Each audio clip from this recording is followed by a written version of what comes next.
The Seaside Saga. Towel, check. Beach tote, check. Sun hat, check. Beach vacation, here we come. Oh, did you put on sunscreen, Mia? No? Okay. I mean, I guess it's probably fine because it's not like you really have, skin.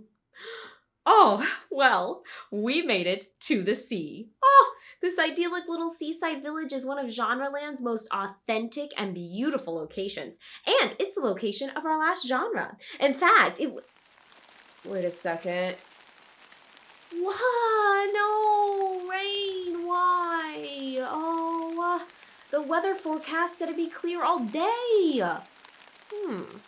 I'm thinking the next tale in Storyweaver's tome might be able to shed some light on this damp turn of events and on the genre we're meant to discover here.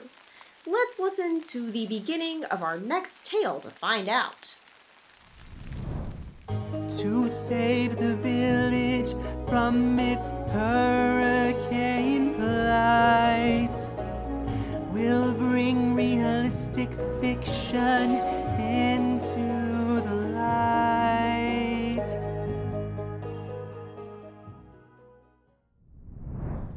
Hurricane, huh? Yeah, not ideal beach weather. I bet you the shadow of monotony caused this storm.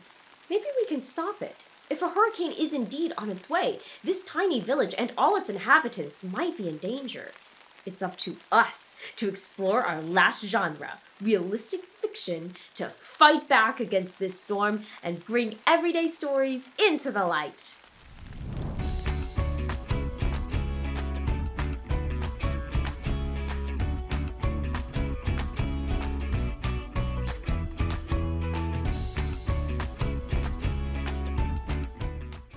Mia and I just went and had a quick chat with some of the locals in the village here and brought back their stories. As we're forced to take a rain check on our beach vacation, we'll check those stories out and do our best to quell this storm by diving into the genre of realistic fiction. Today we'll define realistic fiction and take a look at how various narrative elements typically show up in this genre. We'll also explore how this genre can impact readers. Take a moment to read The Seaside Saga in your PDF. Then, based on the story and what you already know, let's try to create a definition. What do you think realistic fiction is? Pause the video and resume when you're ready.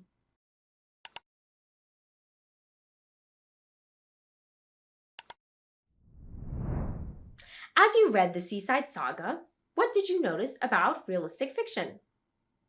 Compared to other genres we've explored, this one seems so believable, down to earth, relatable, you know? A lost dog, an impending storm, and a village steeped in tradition. No crimes to solve, alien planets, or fantastical beasts. No dangerous quests or specific historical settings, just everyday people living their everyday lives, just like we do. With these characteristics in mind, what is your definition of realistic fiction? Here's mine. Realistic fiction is a genre defined by believable, often relatable characters, settings, and events. These stories are plausible, meaning they could happen in real life. That means the story elements too, characters, setting, and so on, are also plausible and tend to be easy for readers to relate to. Let's take a closer look.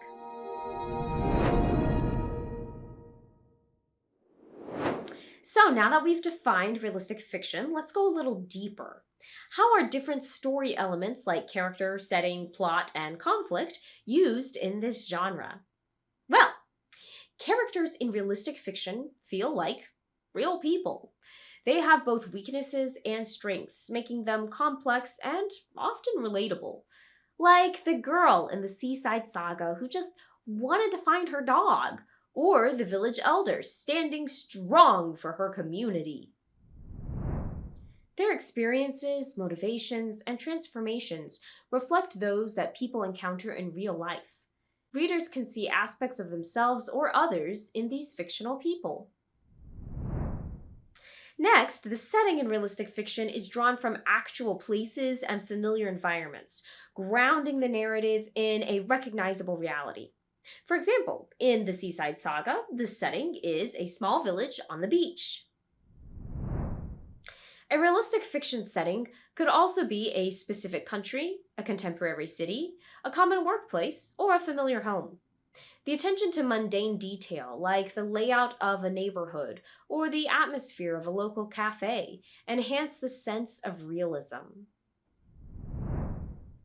Plot and conflict in a realistic fiction story are also directly rooted in common human experiences. They often focus on everyday relationships, family dynamics, or personal growth, and deal with real world problems. For instance, in the Seaside Saga, we see characters struggle against a huge force of nature, but also deal with the personal, emotional conflict of missing a pet. So the scale of conflicts in realistic fiction varies. Conflicts might range from interpersonal struggles to ethical questions, as characters wrestle with themselves, the world, and the people around them. Of course, not every realistic fiction story will be specifically relatable to you. It might explore a culture, experience, or way of life that's unfamiliar to you at first. For example, maybe you've never lost your dog or been in a seaside town, but those stories are still believable. We can still relate to the characters in them by connecting our own thoughts, emotions, and life to theirs. As the storm draws near, let's explore the ways realistic fiction can powerfully impact its readers.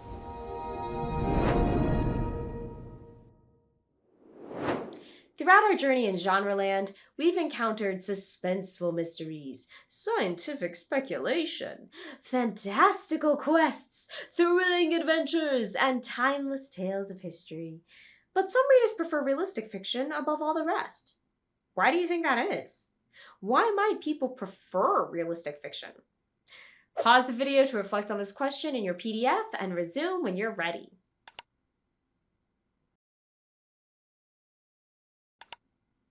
What do you think? I think many people prefer realistic fiction because of how relatable and impactful it can be. Realistic fiction moves us, inspires us, and teaches us. Realistic fiction moves us emotionally by presenting characters and settings that readers can relate to, making personal difficulties and triumphs feel shared and understood. For instance, if we read a story about a character struggling to make friends, and we've had a similar experience, we can deeply empathize with their loneliness and cheer when they finally find a kindred spirit. As characters overcome conflicts like this, realistic fiction also inspires us. Witnessing characters navigate and triumph over adversity motivates readers to face their own challenges with hope and determination. If your favorite character could overcome this conflict, you can too! Again, not every realistic fiction story perfectly relates to our own experiences. That's why realistic fiction teaches us too. It educates readers about experiences and perspectives different from their own. For example, let's say you read a realistic fiction book about a kid who loses his leg in an accident. Even if you can't relate to that experience personally, you can listen to that character's perspective and emotions, learning about how disabled kids navigate through the world. Realistic fiction serves as a bridge of empathy, the ability to feel and understand the emotions of others. This helps promote a deeper respect and appreciation for the diverse people and experiences in our world. With these ideas in mind, let's look again at the Seaside Saga. How can this story move, inspire, or teach readers? Pause the video and resume when you're finished.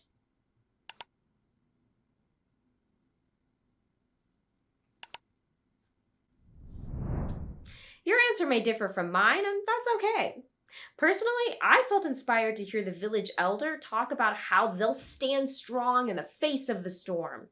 That's kinda what we're doing right now, after all. It made me feel like we really can succeed, not only in weathering this hurricane, but in defeating the shadow of monotony. Speaking of the hurricane, I think the rain stopped. And listen! Oh! Our tale is complete! To realistic narratives we held on tight and guarded the seaside from the shadows dark smite.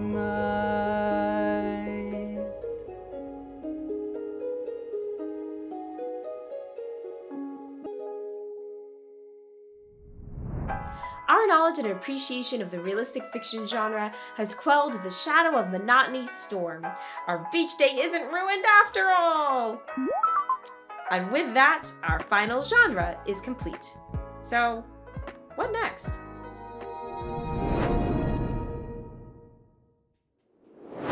We've explored 6 unique genres across Genreland, and now we're almost ready to rescue Storyweaver the Bard and defeat the Shadow of Monotony itself. But first, we'll have to make our way through the imposing castle of Genreland, learning 2 important lessons along the way. Next time, we'll need our wits sharp and our tongues sharper as we venture into the Whispering Hall. Until then, remember, every story is a new horizon. See you next time! Hey!